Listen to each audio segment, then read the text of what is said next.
Hello viewers, আসসালামু আলাইকুম। সানজিদাস কিচেনে সবাইকে স্বাগতম। আমার আজকের পর্বে থাকছে চাপা শুটকির অথেন্টিক দেশীয় ভর্তা। আমি একদম আজকে দেশীয়ভাবে এই অথেন্টিক চাপা শুটকির ভর্তাটা আপনাদের সাথে শেয়ার করব। আমরা সবাই জানি এই চাপা শুটকির ভর্তাটা সত্যি খেতে খুবই অসাধারণ আর খুবই লোভনীয়।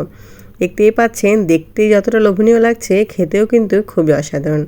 এই চাপা শুটকির ভর্তা থাকলে তো দুপুরের খাবার একদমই জমে যাবে। আর বানানো কিন্তু খুবই সোজা।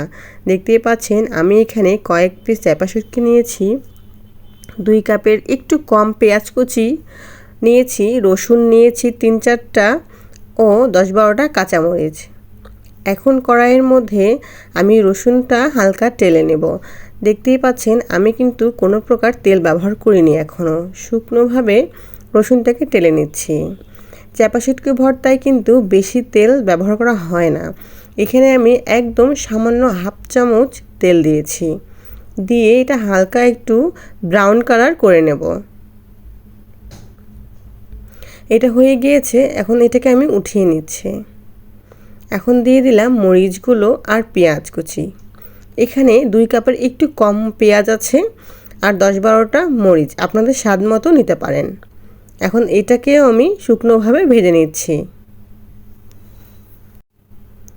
চাপা শুটকি ভর্তাতে তেলটা কিন্তু খুবই কম ব্যবহার করা হয়, কিন্তু আপনারা যদি চান তাহলে দিতে পারেন।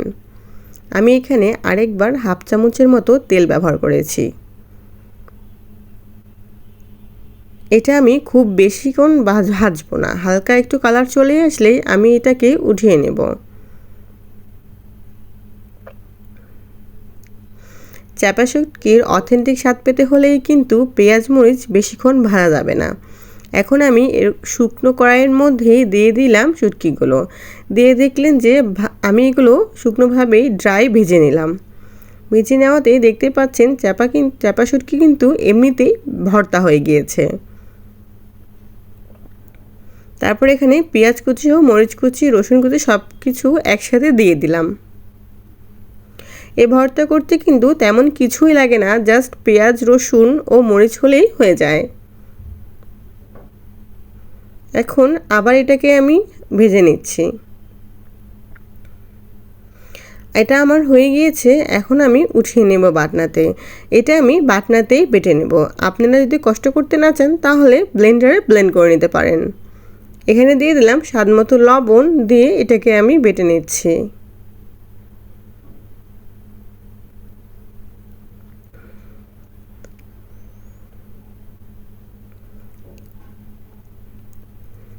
একদমই মা নানিদের হাতের মতো এটা কিন্তু চাপা শুটকি ভর্তা। একদমই অথেন্টিক একটা স্বাদ নিয়ে আসবে, আর একদমই আঞ্চলিকভাবে এটা আমি আপনাদের সাথে শেয়ার করলাম। ভালো লাগলে অবশ্যই চ্যানেলটিকে সাবস্ক্রাইব করবেন, লাইক কমেন্ট করতে ভুলবেন না। আমি এখানে সামান্য সরিষার তেল দিয়েছি, যা আমাদের চাপা শুটকি ভর্তাকে আরও স্বাদ বাড়িয়ে দিবে। এই ভর্তা করতে করতেই কিন্তু আমার মন মানছিল না, তো ভর্তা উঠিয়ে এর মধ্যে ভাত নিয়ে আমি খেয়ে নিয়েছি। এটা এতটাই স্বাদের ভর্তা যে একবারেতেই কিন্তু সব শেষ হয়ে যায়।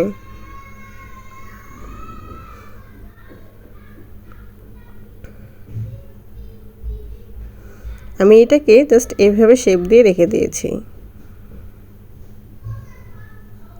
এই যে আমার মনই মানছিল না, তাই আমি এর মধ্যে ভাত নিয়ে খেয়ে নিয়েছি। সত্যি এটাও কিন্তু খুবই ভালো লাগে, আপনারা একবার ট্রাই করবেন। চাপা শুটকি ভর্তা খেতে কে কে পছন্দ করেন কমেন্ট করে অবশ্যই জানাবেন। আমার তো খুবই ভালো লাগে। সবাইকে অনেক ধন্যবাদ।